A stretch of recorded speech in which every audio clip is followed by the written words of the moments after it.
Era uma noite abafada em São Paulo, e a cobertura de Gustavo estava repleta de luzes, risadas e o tilintar de taças de cristal. Renato Salazar, Talisson e o próprio Gustavo estavam entediados, como sempre.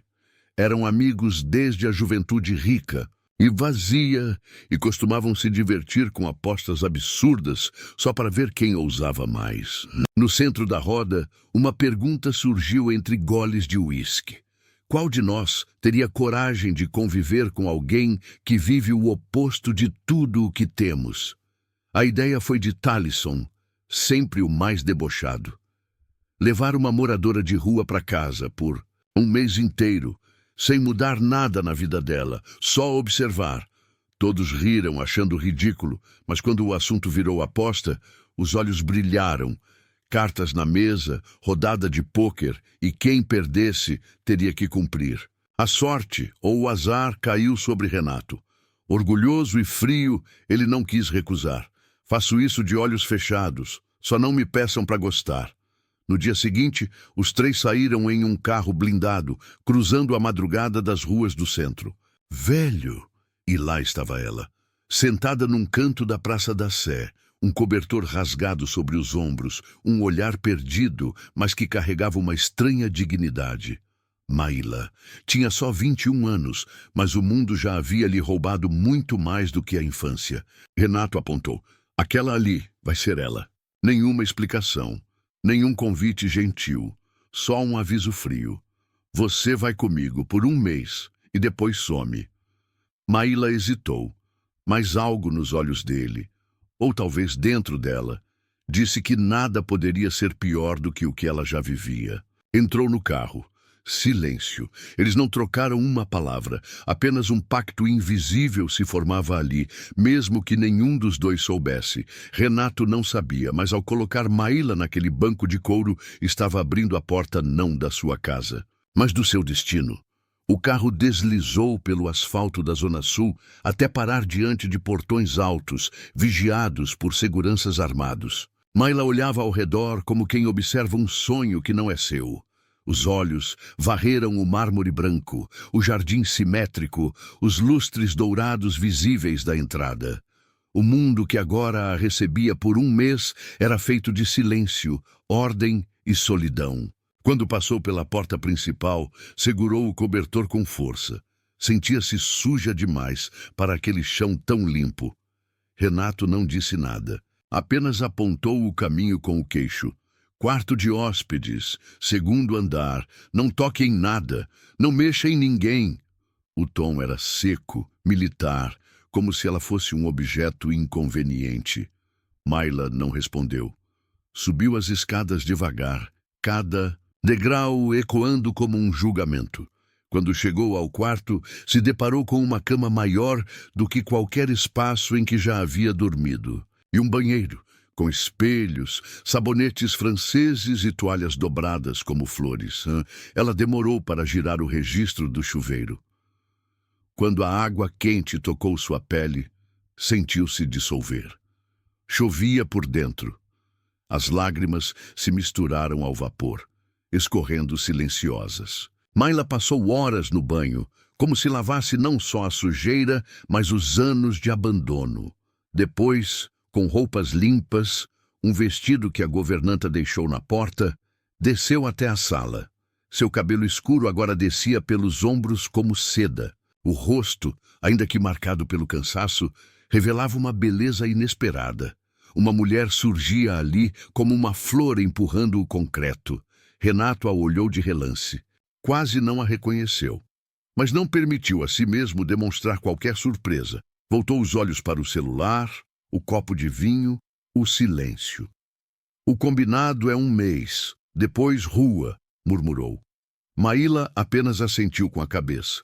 Não esperava gentilezas, esperava apenas cumprir seu tempo. Mas havia algo no olhar dele, como se ele tivesse medo de ver demais. E assim, os dias começaram. Uma presença invisível na casa. Uma mulher que ninguém tocava. Um coração que batia devagar, mas forte. Maíla era como uma sombra discreta dentro da mansão. Não pedia nada, não falava além do necessário e evitava cruzar o olhar com Renato. Passava os dias lendo livros que encontrava na biblioteca do andar de cima, caminhando pelo jardim ao entardecer ou ajudando a cozinheira, mesmo quando ela insistia que não precisava. Mas sua presença era sentida, forte, incômoda, como uma nota desafinada num piano impecável. Renato fingia que ela não existia. Saía cedo, voltava tarde. Às vezes cruzava com ela no corredor e desviava o olhar como quem se recusa a enxergar algo que desafia sua lógica. Ela não combinava com aquele lugar, com aquela rotina, com aquela perfeição calculada, mas ainda assim algo nela o desconcertava. A serenidade, talvez, ou a forma como ela não pedia, não implorava, não cobrava, apenas existia. E isso bastava. Uma noite, ao entrar no escritório para pegar um documento, Renato a encontrou adormecida no sofá. Um livro aberto sobre o peito, o rosto tranquilo. Pela primeira vez, ficou parado observando. A luz da luminária desenhava sombras suaves em sua pele. Havia algo ali que ele não conseguia nomear. Uma fragilidade que não implorava por piedade, mas provocava respeito. Aproximou-se em silêncio, mas logo sacudiu a cabeça e se afastou. É só uma aposta, uma brincadeira, nada além disso. Repetiu para si mesmo. Os funcionários começaram a comentar em sussurros. Alguns diziam que ela tinha jeito de princesa, outros achavam que ela escondia alguma história misteriosa. A governanta, Dona Alzira, foi a primeira a criar um carinho verdadeiro. Essa menina tem uma alma linda e carrega uma tristeza que só Deus entende, disse certa noite, enquanto servia o jantar. Renato ouviu e fingiu que não se importava, mas dormiu inquieto naquela noite. No fundo, algo estava se movendo, devagar, como uma rachadura no gelo. E Mayla, sem saber, estava abrindo uma porta trancada há anos dentro dele. Uma porta que o próprio Renato achava que havia desaparecido. Os dias passaram como folhas levadas pelo vento. 3 semanas se foram desde a chegada de Mayla, e Renato mantinha seu escudo intacto, ou pelo menos tentava. Ele a tratava com a frieza de sempre, mas havia algo diferente em seus olhos quando ela estava por perto. Não era afeição, era desconforto, como se sua presença remexesse em lembranças que ele havia enterrado junto com a parte mais humana de si. Certa manhã, ao descer para o café, encontrou Mayla no piano da sala de música. Não sabia que ela sabia tocar. As notas eram suaves, melancólicas, e pareciam contar histórias que ela jamais diria em voz alta. Ficou parado na porta, ouvindo, sentindo um nó na garganta que não compreendia.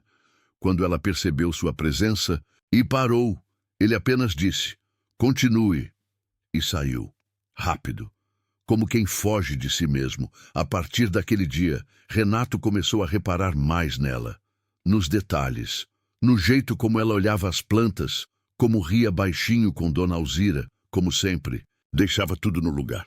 Ela não era mais a mendiga da aposta. Era uma mulher com história, com dor, com luz, mas ele não sabia o que fazer com aquilo. O medo de sentir era maior do que a coragem de aceitar. Certa noite, durante uma tempestade, faltou energia por algumas horas. Mayla, assustada com os trovões, estava no corredor com uma vela acesa. Renato cruzou com ela e, num impulso estranho, estendeu a mão. Ela hesitou, depois aceitou.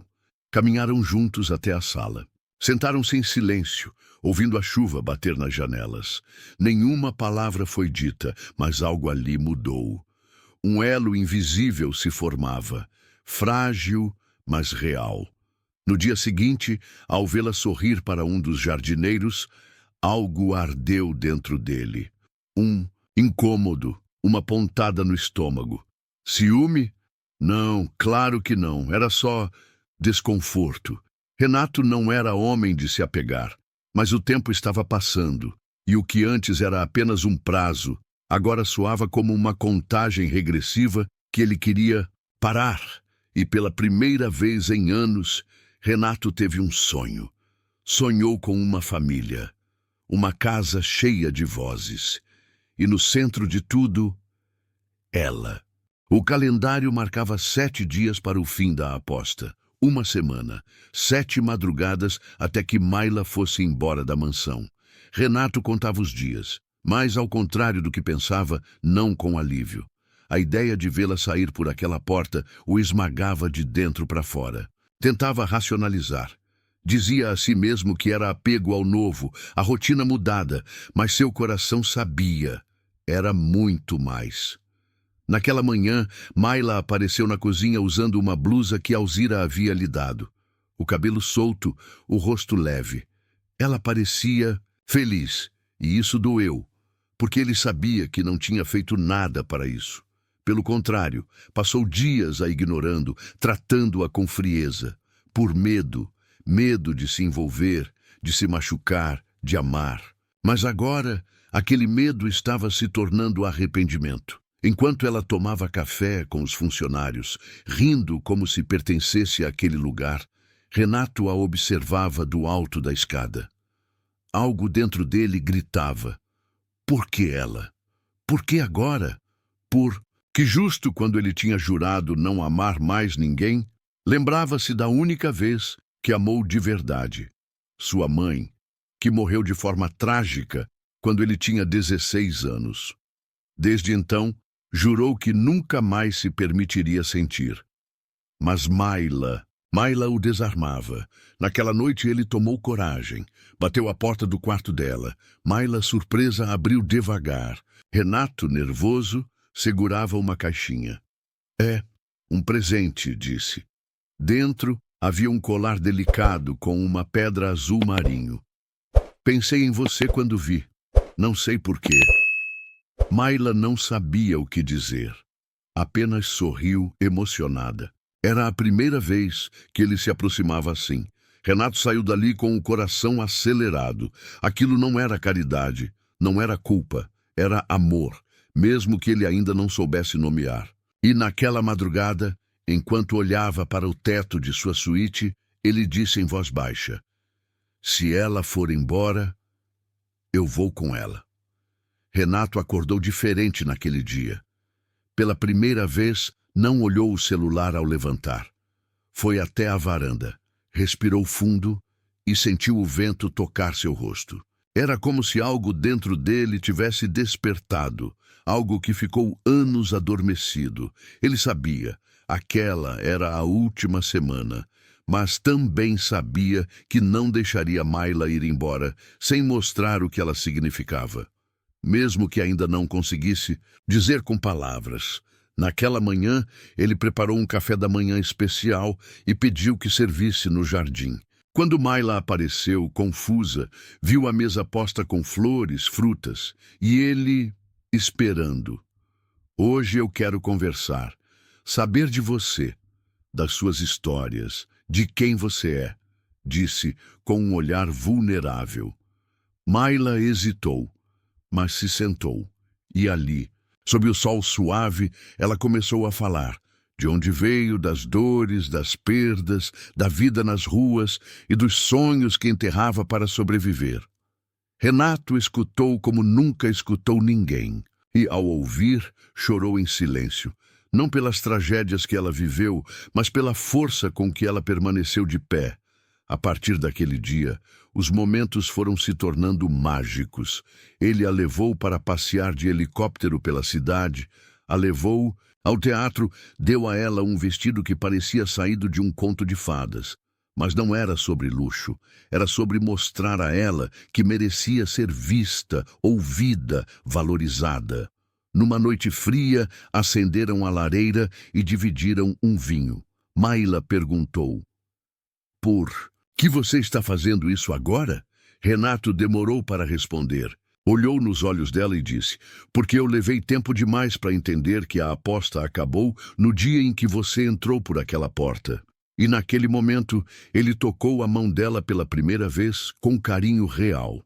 Não como quem tem pena, nem como quem cumpre um desafio, mas como quem encontrou algo sagrado. Mayla olhou para ele surpresa. Havia amor nos olhos dele, um amor com medo, mas real. Ela apertou sua mão de volta e, pela primeira vez desde o começo, Mayla dormiu com um sorriso e Renato com paz. O sol mal havia nascido quando Renato abriu os olhos, com o peito pesado e o coração inquieto. O dia tinha chegado. Um mês exato desde que Mayla cruzara os portões da sua mansão como parte de uma brincadeira cruel. Agora, aquela data marcava algo completamente diferente. A possibilidade de perdê-la, definitivamente. Mayla, por sua vez, acordou cedo, arrumou suas coisas silenciosamente, dobrando o vestido que havia ganhado, colocando o colar na caixinha. Não chorava, mas seu olhar dizia tudo. Sabia que não pertencia àquele mundo e não queria se iludir. Renato havia sido gentil, até carinhoso, mas nunca dissera com clareza o que sentia. E ela preferia partir com a dignidade intacta do que ser expulsa com o coração em ruínas. A manhã foi silenciosa. Nenhum dos dois conseguia olhar o outro nos olhos, até que ela apareceu na sala com uma mochila simples nos ombros. Obrigada por tudo, Renato. Eu nunca vou esquecer. Ele a encarou. Sentia o chão sumir sob seus pés, os olhos marejados, as mãos trêmulas. O bilionário, acostumado a controlar tudo, agora estava diante da única coisa que não podia comprar: o amor. Você não vai a lugar nenhum, disse de repente. A voz falhou no fim da frase. Mayla congelou. O quê? Renato deu um passo à frente. Eu fui um idiota. Te tratei como um objeto, mas nesses 30 dias você mudou tudo em mim. E eu tô completamente apaixonado por você. O silêncio foi quebrado pelas lágrimas dela. Pela primeira vez, ela chorou na frente dele. Renato se aproximou devagar, segurou seu rosto entre as mãos e disse com a voz mais sincera que já usara na vida: Fica, não por pena, nem por obrigação. Fica porque você é tudo o que eu nunca soube que precisava. Mayla sorriu entre as lágrimas e, pela primeira vez, se jogou nos braços de alguém com a certeza de que ali, finalmente, havia um lar. Os dias que se seguiram à confissão de Renato foram como acordar de um longo inverno. Tudo parecia mais vivo, mais colorido. Até mesmo o silêncio entre eles carregava um novo significado. Não havia mais culpa, nem dúvida. Havia amor. E havia urgência, como se o tempo quisesse se vingar dos momentos perdidos. Renato passou a fazer questão de estar em casa. Cancelava reuniões, adiava compromissos, só para almoçar com Mayla, andar de mãos dadas pelo jardim, ouvi-la tocar piano nas tardes preguiçosas. À noite, assistiam filmes enrolados numa mesma manta com pipoca e vinho. Era tudo simples, e por isso mesmo profundamente verdadeiro. Certo dia, ele a levou de volta à praça onde a encontrara, agora de mãos dadas. Sentaram-se no mesmo banco onde ela costumava dormir. Aqui era o meu fim, Mayla sussurrou, e você foi meu recomeço. Renato se ajoelhou ali mesmo, no concreto frio, e com lágrimas nos olhos, tirou do bolso uma caixinha pequena. Casa comigo, Mayla, e deixa eu te dar tudo o que o mundo te negou. Ela não respondeu com palavras, apenas caiu de joelhos também e o abraçou como se jamais fosse soltar. O sim estava no gesto, no choro, na forma como os corações batiam no mesmo ritmo. O casamento foi íntimo, no jardim da mansão, com poucos convidados e muitos sentimentos. Gustavo e Talisson estavam lá, mudos de espanto e até emocionados. A aposta que havia nascido do tédio virou o maior gesto de amor que já haviam presenciado. Você venceu, disse Gustavo apertando a mão de Renato. Mas não o jogo, venceu a si mesmo. Renato e Mayla dançaram sob um céu estrelado, cercados de luzes e afeto. Ele sussurrou em seu ouvido: aquela aposta foi a melhor burrice Da minha vida. Ela riu, encostada no peito dele. Agora não havia mais dúvida. O que antes era jogo, agora era eternidade. O tempo passou, e com ele vieram os pequenos rituais da felicidade. Café na cama aos domingos, beijos inesperados na cozinha, tardes chuvosas debaixo da coberta. Mayla, agora esposa de Renato, era outra mulher. Mas não por causa do luxo ou do sobrenome que agora carregava. Ela floresceu porque, enfim, era amada. E ao lado dele, aprendia a confiar na vida outra vez. Renato, por sua vez, parecia outro homem. O olhar frio deu lugar a um brilho calmo, sereno. Não era mais o bilionário intocável. Era um homem transformado, grato por ter sido tocado. Costumava dizer que Mayla o salvou de um tipo de pobreza que ninguém via, a da alma, e ele faria qualquer coisa para protegê-la, para fazê-la sorrir todos os dias. Certa manhã, Mayla se sentiu estranha. Náuseas, tontura, um sono que não passava. Alzira, sempre atenta, foi a primeira a suspeitar. Você tá com um brilho diferente, menina. Mayla riu, mas resolveu fazer um teste. Sentada na beira da banheira, segurava o pequeno bastão, em mãos, com o coração batendo forte. 2 risquinhos. 2. Ela tapou a boca em choque e as lágrimas vieram antes mesmo do sorriso. Renato chegou logo depois. Viu os olhos marejados dela, o teste sobre a pia e parou. Ficou ali, estático, até entender o que aquilo significava. Você tá... Mayla assentiu, chorando e rindo ao mesmo tempo. Ele a envolveu nos braços, sem conseguir dizer nada. Só sentia. Uma nova vida estava a caminho. E era deles. A notícia se espalhou pela casa como perfume no ar. Os empregados vibraram, os amigos se emocionaram. Até Talisson, antes debochado, apareceu com um ursinho de pelúcia e um pedido tímido.